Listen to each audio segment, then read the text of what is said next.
আগামী 20 জুলাই থেকে দেশের বিভিন্ন এলাকায় ভারী থেকে অতি ভারী বৃষ্টি হতে পারে। আবহাওয়া অফিস বলছে, সবচেয়ে বেশি বৃষ্টির আভাস রয়েছে রংপুর, ময়মনসিংহ ও সিলেট বিভাগে। এ সময় মৌসুমি বায়ু আরও সক্রিয় থাকবে, সাগরও উত্তাল থাকতে পারে। তাই সমুদ্র বন্দরগুলোকে স্থানীয় সতর্ক সংকেত দেখাতে বলা হয়েছে। আমরা গত কয়েকদিন যাবৎ বলে আসছিলাম যে বিশেষ করে রংপুর, ময়মনসিংহ, সিলেট এই তিনটা ডিভিশনে বৃষ্টির পরিমাণ একটু বেশি থাকতে পারে এবং এর সাথে হয়তো একটা ডিভিশন যোগ হতে পারে যেটা চট্টগ্রাম। এই চারটা ডিভিশনে বৃষ্টির পরিমাণটা বেশি থাকতে পারে। আর বাকি যে চারটা ডিভিশন রয়েছে খুলনা, বরিশাল, ঢাকা সহ রাজশাহী, এই চারটা ডিভিশনে বৃষ্টির পরিমাণ ওই চারটা ডিভিশনের তুলনায় একটু কম থাকতে পারে। আগামী 2 দিন যদি আমরা দেখি মোটামুটি একই রকম, রংপুর, ময়মনসিংহ, সিলেট এবং চট্টগ্রাম এই চারটা ডিভিশনে বৃষ্টির পরিমাণের বা প্রবণতাটা একটু বেশি। তার মধ্যে যদি আরও শর্ট করি সেটা হলো রংপুর, ময়মনসিংহ, সিলেট, চিটাগাংয়ের তুলনায় সম্ভাবনাটা 3টা ডিভিশনের বেশি। আরও যদি শর্ট করি সেটা হলো রংপুর ডিভিশনের সবচেয়ে বেশি সম্ভাবনা, যেটাতে আমরা একটা ভারী বর্ষণ বা অতি ভারী বর্ষণের একটা সতর্কবাণী দেওয়া আছে। তা আগামী 20 তারিখ পর্যন্ত মোটামুটি ধরা যায় যে এরকম আজকে 18, 19, 20 বা তার আশেপাশে যে কোনো সময় থেকে আমাদের যে বৃষ্টিপাত যেটা সারা বাংলাদেশে হচ্ছে এর প্রবণতা আরও বেশি বৃদ্ধি পেতে পারে। তখন আর 4টা ডিভিশন না, 4টা ডিভিশনে কম বেশি, 4টা ডিভিশনে কম বেশি এরকম না, পুরো 8টা ডিভিশনই সারা বাংলাদেশে বৃষ্টিপাতের পরিমাণ বাড়তে পারে, প্রবণতা বাড়তে পারে।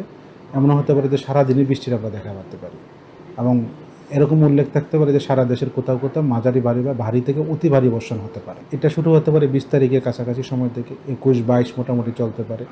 তারপরে যদি আরও 4-5 দিন বলি মোটামুটি বৃষ্টির প্রবণতাটা কাছাকাছি থাকবে, তেমন একটা পরিবর্তন না। এর কারণটা হলো আমাদের মৌসুমী বায়ু অনেক সময় বলি সক্রিয় বা কম সক্রিয়, সেই কথাটা অনেক সময় বলি। অনেক সময় সাগরে আমাদের বায়ুচাপের তারতম্য থাকে, যার কারণে বাতাস বেশি হয় এবং বৃষ্টিপাতের প্রবণতা বাড়ে। তো সবগুলো ফ্যাক্টরি মাঝে মাঝে থাকতে পারে, হয় আমাদের বায়ুচাপের তারতম্য থাকতে পারে, আর না হয় আমাদের বাতাস বেশি হতে পারে বায়ুচাপের তারতম্যের কারণে, আর না হয় মৌসুমী বায়ু কোনো কারণে হয়তো বা সক্রিয় থাকতে পারে, যেটা আমরা সাগরের ক্ষেত্রে বলি। আর ল্যান্ডের ক্ষেত্রে মোটামুটি একই রকম, সাগর যদি মোটামুটি সক্রিয় হয় তো সেখানে প্রচুর পরিমাণে মেঘ তৈরি হয়, যা ল্যান্ডের দিকে আসে, প্রচুর পরিমাণে বৃষ্টি ঘটে এবং সেটা আমাদের ভূমির উপরও সাধারণত আমরা মনসুন বা মৌসুমী বায়ুকে সক্রিয় বলি।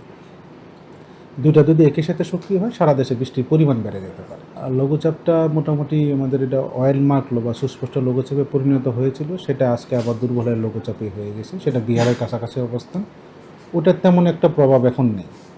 এটার কারণে কিছুটা একটা প্রভাব আছে যে বায়ুচাপের তারতম্য এখন আমাদের উত্তর বঙ্গোপসাগর বা উত্তর বঙ্গোপসাগরে এখন অবস্থান করছে এবং এর কারণেই আমাদের 4টা সমুদ্র বন্দর কক্সবাজার, চট্টগ্রাম, মংলা এবং পায়রা 4টা সমুদ্র বন্দরকে আমরা 3 নম্বর স্থানীয় সতর্ক সংকেত দেখিয়ে যেতে বলেছি এবং মাছ ধরার যত নৌকা ট্রলার আছে তাদেরকে উপকূলের কাছাকাছি থেকে সাবধানে চলাচল করতে বলছি, পরবর্তী নির্দেশনা বা আমরা নির্দেশ না দেওয়া পর্যন্ত।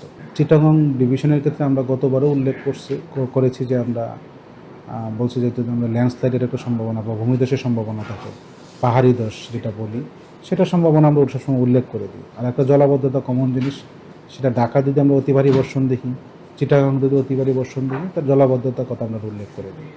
পাহাড়ি এলাকা বিশেষ করে চট্টগ্রামের জন্য স্পেশালি উল্লেখ থাকে ভূমিধসের কথা।